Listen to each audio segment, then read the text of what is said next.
Bonjour chers téléspectateurs et bienvenue dans ce spécial Coupe du Monde, notre programme quotidien consacré à Russie 2018. Et nous démarrons par le match d'ouverture d'hier entre la Russie et l'Arabie Saoudite.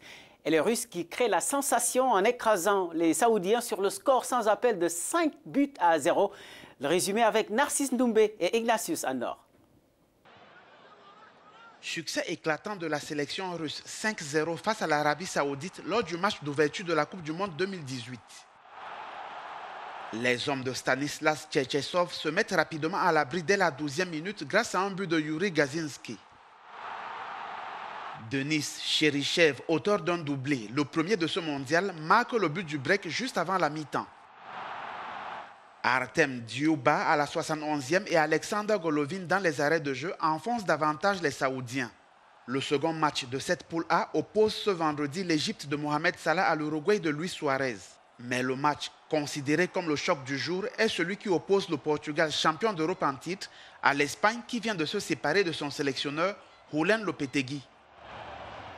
Et avec ce résultat, la Russie prend du coup la tête de ce groupe A en attendant le match d'aujourd'hui entre l'Égypte et l'Uruguay. Juste après, le Maroc défiera l'Iran avant le premier choc de cette Coupe du Monde entre le Portugal et l'Espagne. Nous sommes en ligne de Dakar avec notre consultant Alassane Dia, instructeur en entraînement de la Confédération africaine de football. Bonjour coach. Alors face à l'Iran, le Maroc a sans doute un grand coup à jouer ce soir.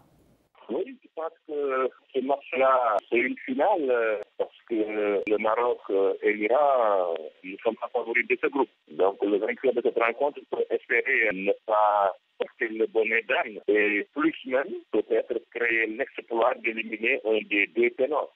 Le perdant en tout cas peut estimer en tout cas être malheureux au dernier.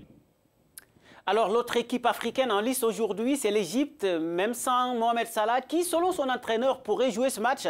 L'Uruguay devrait quand même se méfier de ses pharaons.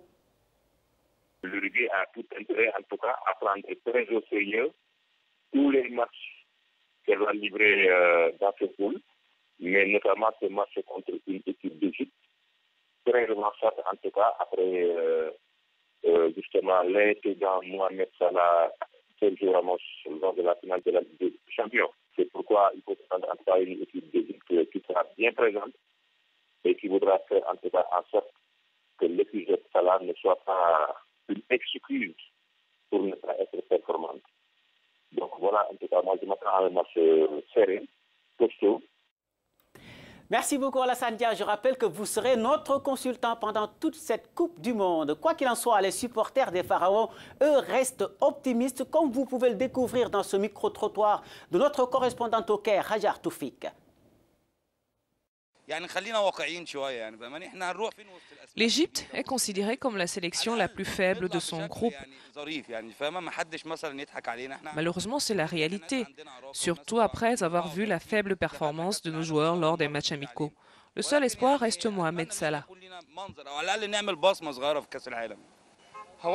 Je crois que l'Égypte a hérité d'un groupe jouable, pas très compliqué. Je pense qu'on a toutes nos chances de pouvoir réaliser un exploit en Coupe du Monde. Et voici pour terminer maintenant le programme du week-end avec notamment les premières sorties du Nigeria, de l'Argentine, de la France, mais aussi de l'Allemagne, tenante du titre.